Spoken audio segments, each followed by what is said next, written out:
the YouTube channel Pro Enzo Vids, and this afternoon's video is a video about my one player from every club that I believe will have a breakout season for 2024 for their club in 2024. So basically I'm going to pick out one player and explain why I think this player will be a breakout player for this club, that club, and this club there, and yeah, for every 17 clubs. So I'll be sitting, discussing, and just going through why I think these players for their particular club will have a big season, have a season to remember type year. Because you know, a lot of options out there. Obviously, a lot of players can get that sort of breakout player, I guess, award, if you want to call it like that. Because every year there's some player that breaks out from out of nowhere. We don't expect, but don't see them doing as good as we thought they would.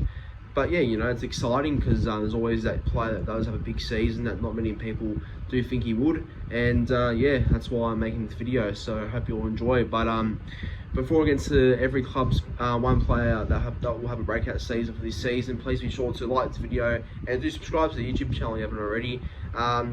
Guys, like the growth so far has been insane. You know, I've been seeing the growth of the YouTube channel recently, and yeah, no, it's good. Some new support, new subscribers, and you know, I really do appreciate it. And it's only helping myself and the channel get to the goal of 3,900 subscribers. So yeah, that's the current channel goal, to get to 3,900 subs.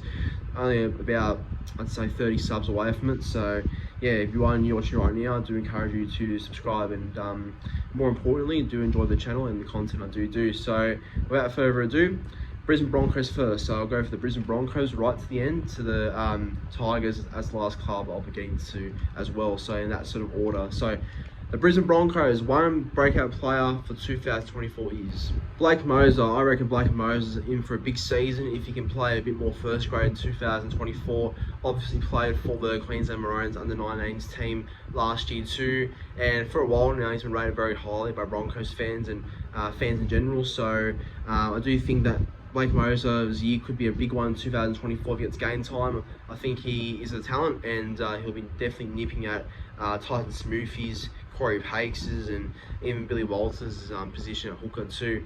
You know, obviously I went with him because over Benjamin Takura, because I think Takura will be good, but I feel like there's more opportunity.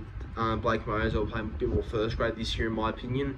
I think Broncos already sort of filled with forwards that have a bit more of a I guess a bit of a swing to first grade, other than Ben Takura, who could be wrong about, but I think Ben Takura will still take a bit of time to get into first grade, where I think with Blake Mozer making his debut in the last round of last season against the Melbourne Storm, at least he has that experience, I guess. And I think Broncos would have to know deep down that their hooker position is not bad because they've got depth there, but I think Billy Walters is obviously that guy who will be under pressure going forward, I feel like, for the Broncos. And yeah, they'll know that if he has a few bad games, they have a lot of talent there. Like Pakes is a good talent, Tyson Smoothy's okay, and I think Blake Mozer is the one that stands out the most. So I don't know, would you rather have Billy Walters, who's a bit of a makeshift hooker to be fair, but did well last year, but makeshift hooker at best, or would you rather have a Blake Mozer who's a proven hooker and is young and probably needs time in first grade, but you know, you can't hold back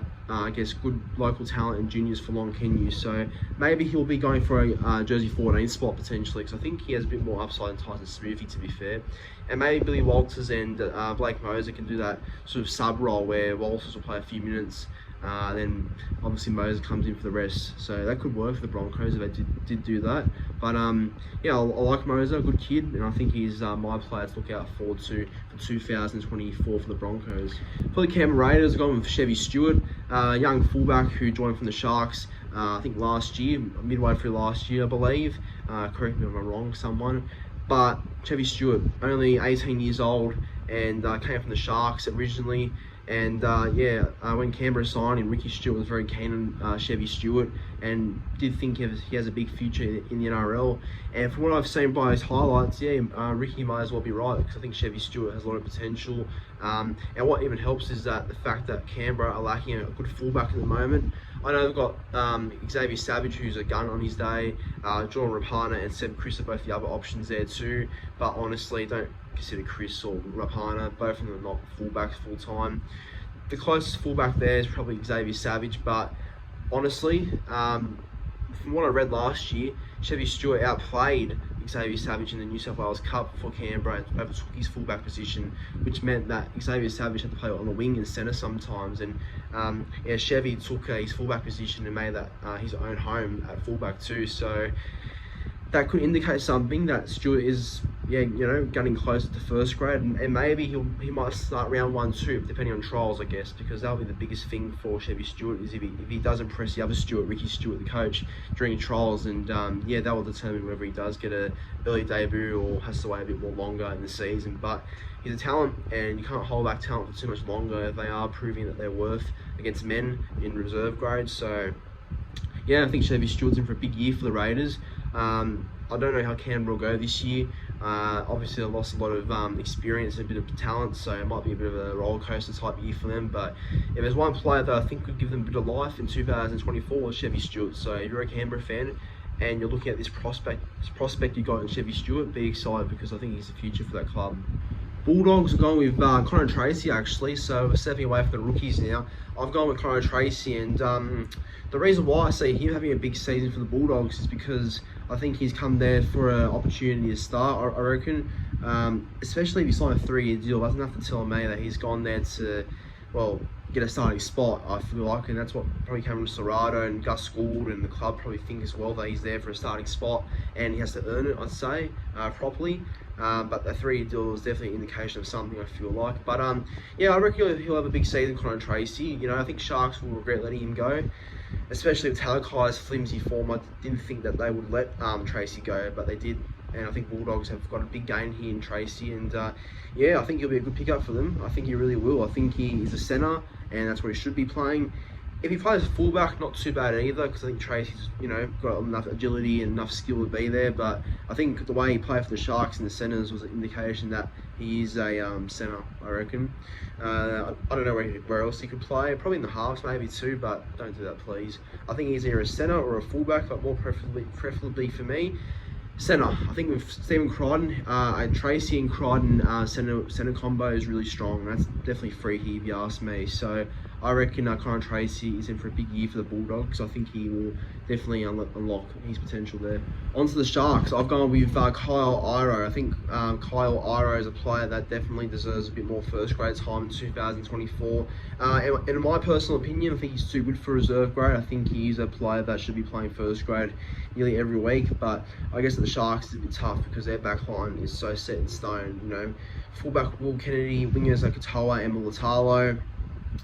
Centres Jesse Ramian and Sifa Talakai, and I think that back line is very strong, and I think Iro might struggle to crack that yet again, but hopefully not. Hopefully his form in reserve grade or wherever he's playing next can determine what kind of player he is and will actually show his potential he does have, in my opinion.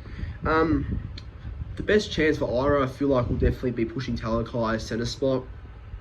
And I reckon Stephen Talakai will lose his centre spot mid-season. That's my bold prediction. I think Talakai will not last in the centres for too long. That experiment will go extinct very soon. I think Kyle Iro will take a lot of advantage of that, and he will be a permanent first grader under Craig Fitzgibbons. So I think Kyle Iro is one to really look forward to in 2024. I've got a lot of high hopes for him. Good kid.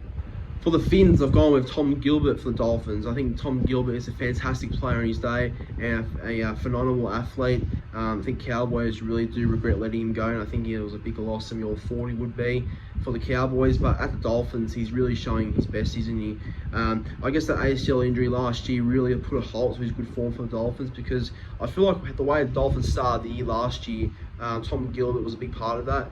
Very tough forward. His tackling is fantastic, great defender all around, and he's just a guts, and he's just got a lot of guts as a player, and a really tough bloke too. So I think if he stays fit, Dolphins are a real threat in my opinion, and that's why I've got him in my top 4. So it's very bold, I know, but that Finns team has a lot of potential in my opinion, and I think Tom Gilbert is a backbone to their forward pack for being a successful season. So if he stays fit under Wayne Bennett, then I think the sky's the limit for Tom Gilbert. So that's who I'm going with for the Dolphins, Tommy Gilbert.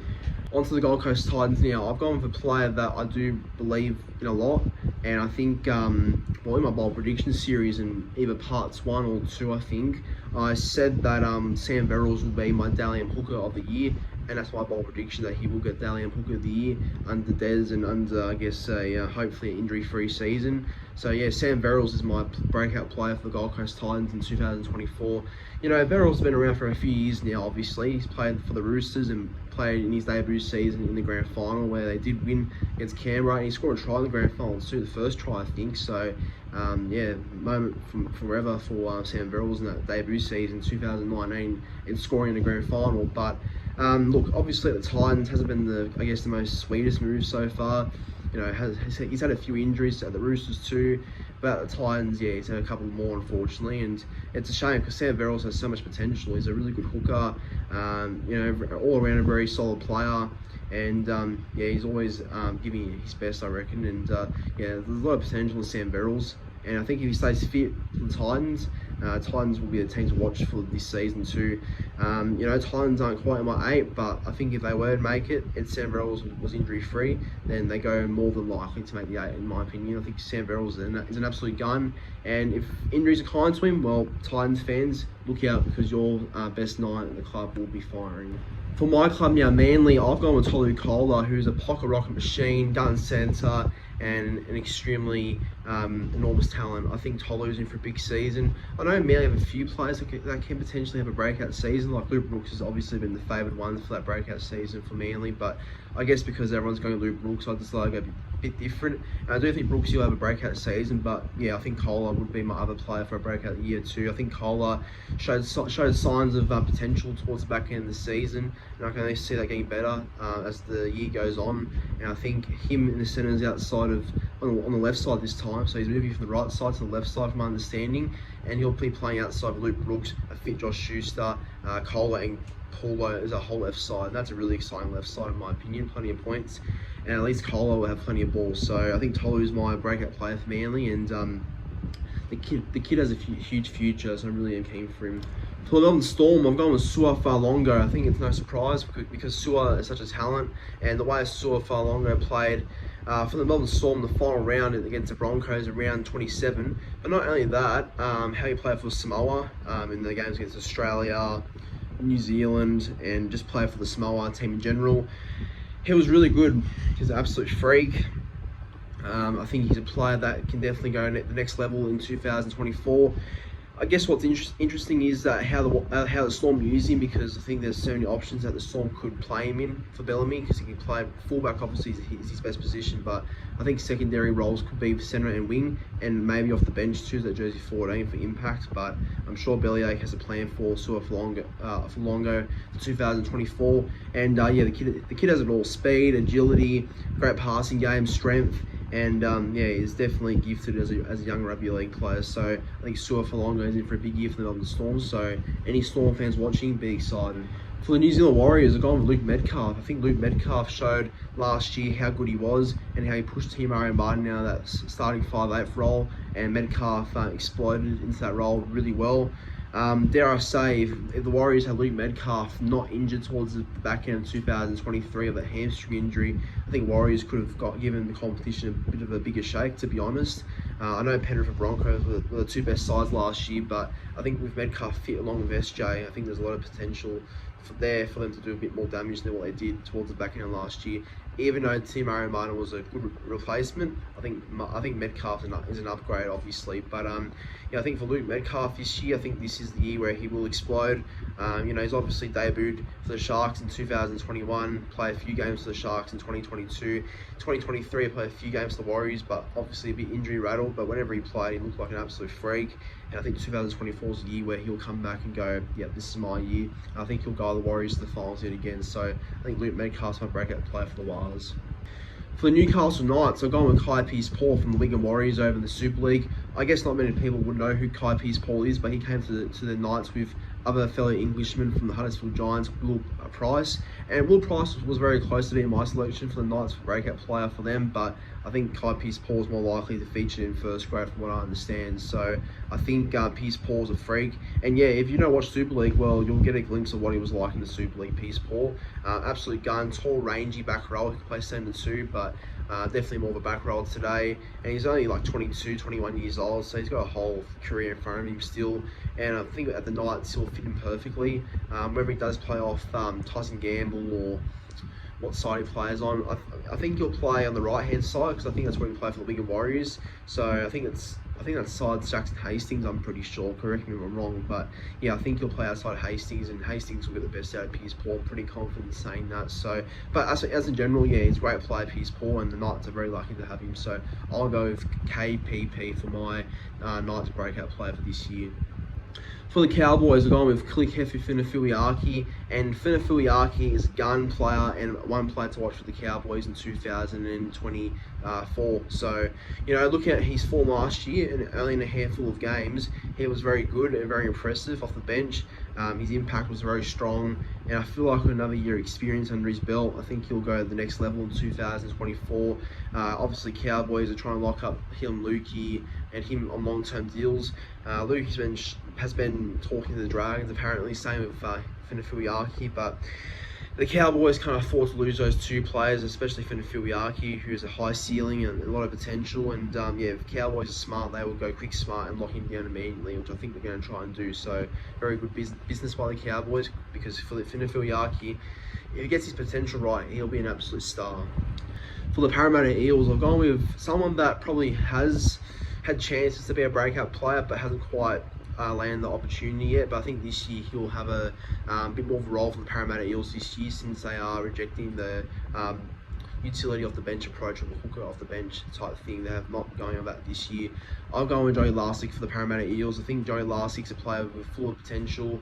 And yeah, look, he's a promising player. Obviously, his potential has not been realised yet, in my opinion. I mean, at St Helens it was, but in the NRL, no, not yet, because he only had one game of Manly in 2017. Then after that, he was gone for a bit.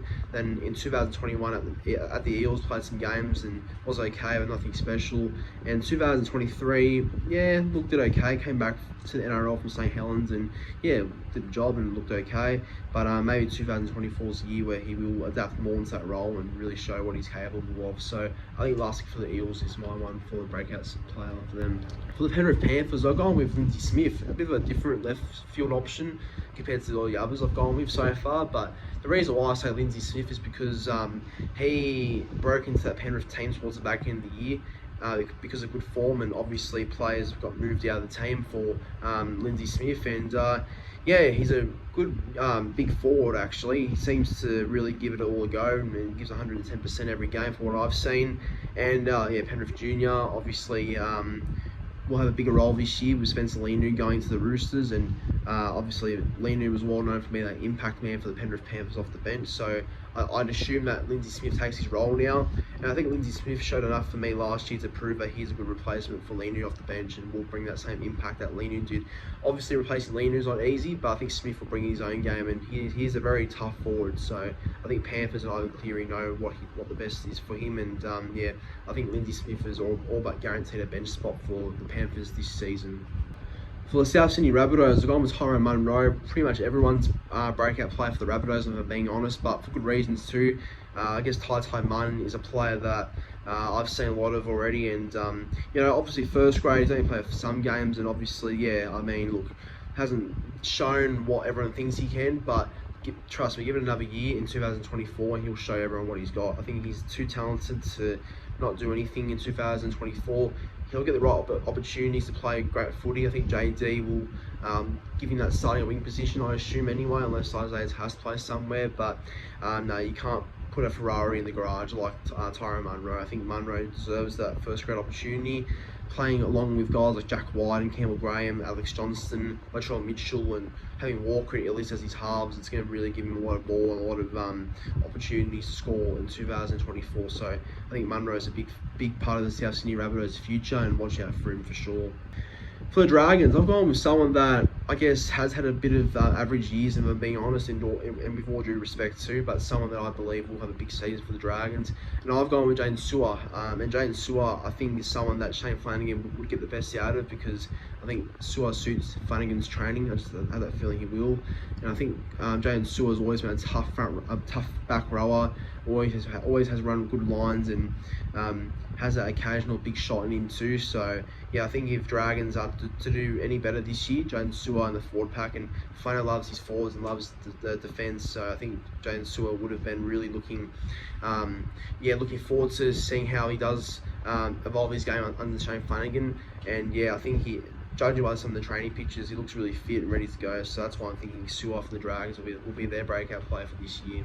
For the Roosters, I've gone with a kid that made his debut last year against Manly as well, at Four Pines Park on a Sunday arvo. We won. But Sia Wong, I think Sia Wong is a player that the Roosters have prioritised to keep for a long time.